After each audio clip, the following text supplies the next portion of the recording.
Ever dreamed of building your own medieval castle? Not the fairy tale kind with sparkling turrets, but a real, gritty fortress designed to withstand anything the medieval world could throw at it.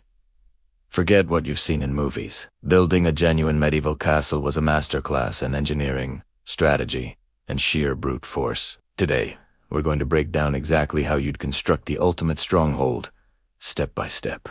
From picking the perfect spot to designing defenses that would make any attacker think twice. So, grab your blueprints, and let's get building. First things first. Location. Location.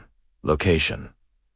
This is the single most important decision you'll make. A poorly placed castle is a captured castle. You need a spot with natural advantages. A high, rocky hill or a cliff edge is ideal. This gives you a clear line of sight for miles around, making it impossible for an enemy to sneak up on you. It also forces attackers to fight uphill, which is exhausting and puts them at a serious disadvantage. Think of castles like Neuschwanstein in Germany or the clifftop fortresses of Scotland.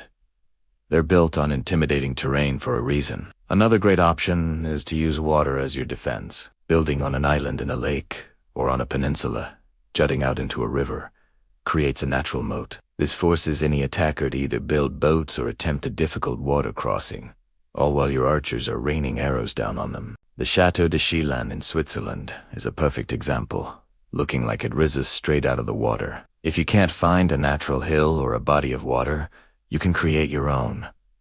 Dig a deep, wide ditch or moat around your building site. You can even flood it if you have a nearby water source, anything to slow the enemy down. Once you've chosen your prime real estate, it's time to gather your materials, and you're going to need a lot. Stone is the material of choice.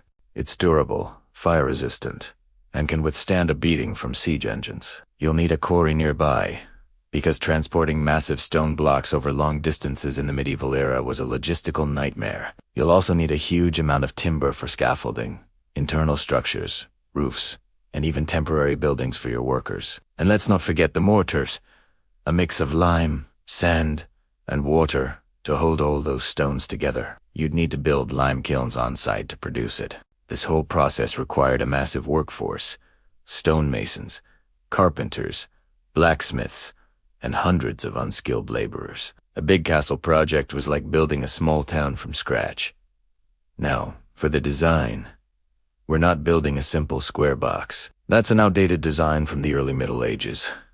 We're building a state-of-the-art concentric castle. This means you have multiple layers of walls, one inside the other. The outer wall, known as the curtain wall, is your first line of defense. It needs to be incredibly thick and high. At the base, it might be over 10 feet thick. This wall will be studded with defensive towers, or bastions, placed at regular intervals. These towers shouldn't be square. Square towers have weak corners that can be easily destroyed by siege engines like trebuchet. We're going with round or D-shaped towers. They deflect projectiles much more effectively and eliminate blind spots for your defenders. Along the top of the curtain walls and towers, you need battlements. These are the classic notched parapets you see on castles. The solid part, called the merlon, protects your soldiers. The ga, or crenel, allows them to shoot arrows or crossbow bolts through. For extra protection, we'll add wooden hoardings or stone magical. These are overhanging galleries that allow your defenders to drop nasty surprises,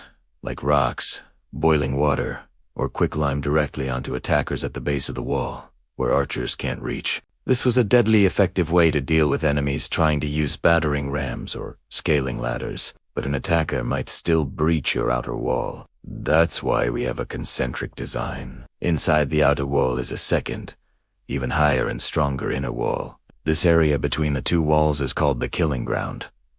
If attackers get through the first gate, they're trapped in this open space, exposed to fire from the inner walls.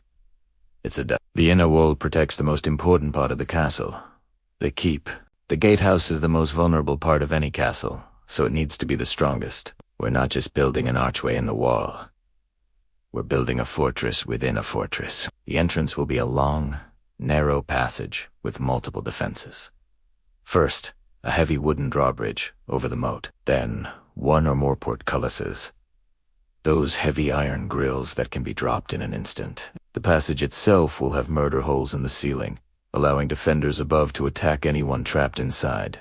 The entire gatehouse will be flanked by 2 massive towers, giving defenders a perfect angle to fire on anyone approaching the gate. Some of the most sophisticated gatehouses, like the one at Caerphilly Castle in Wales, were so complex they could be sealed off and defended independently even if the rest of the castle fell. Inside the inner ward, you'll find the heart of the castle, the keep, or dungeon. This is your last resort, the final stronghold. It's the tallest, most heavily fortified building in the entire complex. The keep houses the lord's private residence.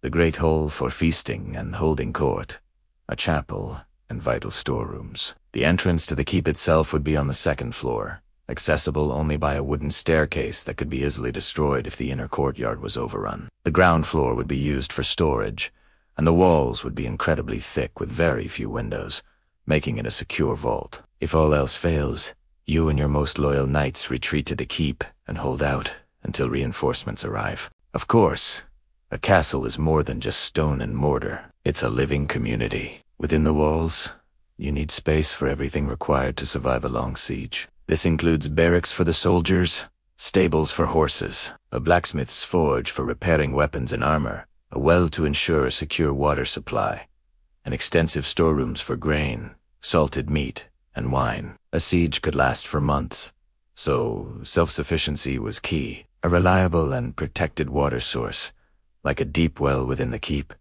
was arguably more valuable than gold. Many castles fell not because their walls were breached, but because they ran out of food or water. So, let's review our perfect castle. We started with a strategic location on high ground.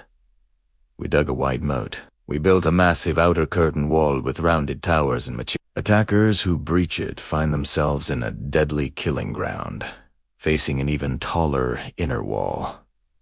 The gatehouse is a multi-layered death trap, and at the very center is our impregnable keep, fully stocked and ready for a long siege. This design philosophy, perfected in the High Middle Ages, created some of the most formidable structures ever built by humankind. These castles were the ultimate expression of power and defense in their time. But, like all technology, they were eventually made obsolete. The development of powerful gunpowder cannons in the 5th, 10th, and 16th centuries changed warfare forever. Stone walls that could resist a trebuchet for weeks could be shattered in a matter of hours by cannon fire. The age of the castle was over, and the age of the artillery fort had begun. But for centuries, these magnificent structures dominated the landscape, a testament to the ingenuity and brutal reality of the medieval world. So there you have it, your complete guide to building the perfect medieval castle. It's a bit more complicated than just stacking up some blocks, isn't it? Let me know in the comments which historical castle you think is the most impressive. Thanks so much for watching, and if you enjoyed this journey back in time, don't forget to like this video and subscribe for more deep dives into history. See you next time.